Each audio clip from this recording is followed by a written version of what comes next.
What is up, guys? Welcome back. Now, if you were not aware, Schedule 1 has been delisted from Steam. I know it might seem a little bit of a concern to some of you, but you can see Schedule 1 is no longer listed on the Steam store, though we can actually still see the free sample is down here.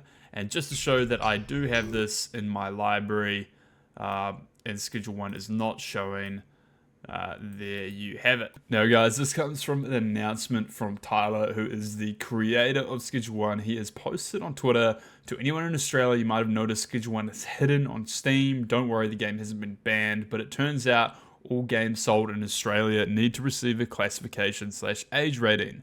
I thought this was only required for console and physical releases. I'm contacting the rating agency today to get this resolved ASAP. Apologies for any inconvenience.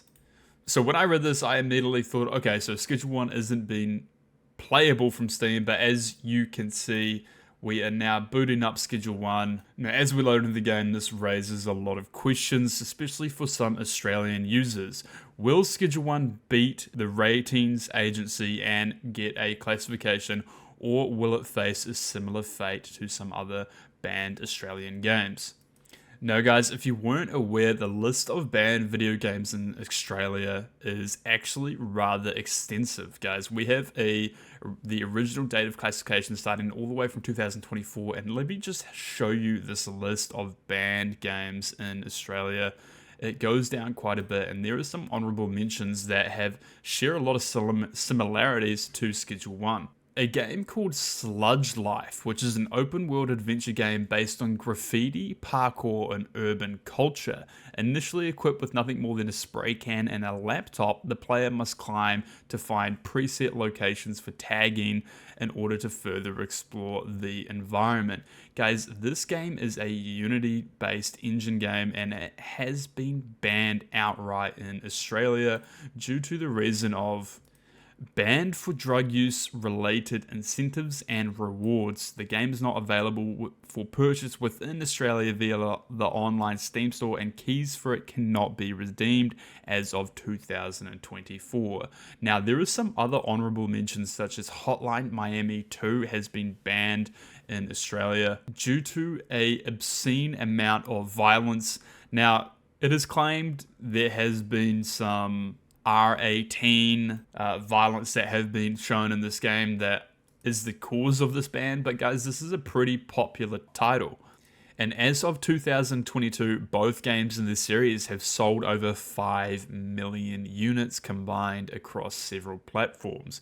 Now, that shares a very similar number to Schedule 1. And if you thought it was just indie developers that were being given the rejection notice by the Australian government or ratings agency, Silent Hill Homecoming is another title that has been banned, and this comes from a major Japanese publisher. This is not a small-time operation from one single developer. This is a AAA title that never made it onto the shelves in Australia.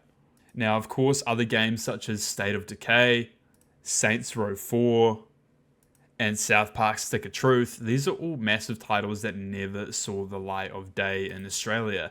Now, obviously, Australia, this is a bit of an L because I've played all of these games. I'm originally from New Zealand. I've played State of Decay, I've played Saints Row 4, and I've played South Park Stick of Truth. And guys, these games are harmless. I have never thought of these games whatsoever.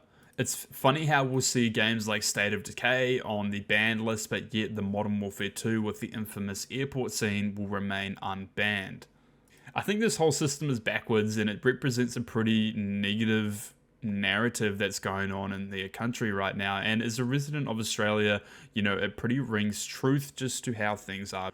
I think it's sad to see, and that this is even a discussion that has to be had, that people can't really police their own products or police their own mind, and titles such as games, a freedom of expression and an art form can't be spread in certain countries due to an oversight of government policies or whatever it is. It just feels like someone out there thinks they know better than I do, or is trying to make decisions based on this higher position than they have than the general people, and I think that's just disgusting. I don't think that should be allowed.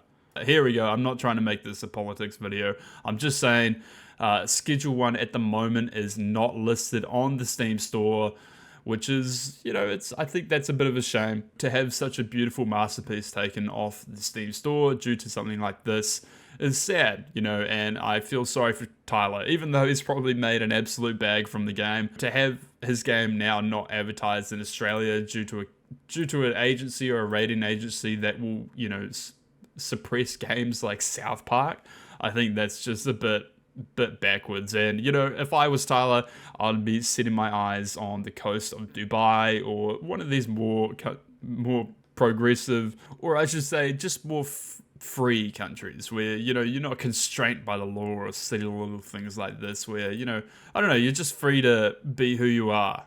So I'm definitely stirring the pot with this video. A lot of you guys I know are running to the comment section. What did he just say about Dubai? That is the opposite of the truth.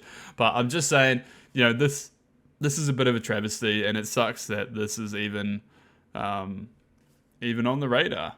Hopefully, Schedule 1 will get the rating that it deserves from the ratings agency, and it will be back on the Steam store, and I don't have to make another video like this, but I'm just letting you guys know what's happening in the world of Schedule 1.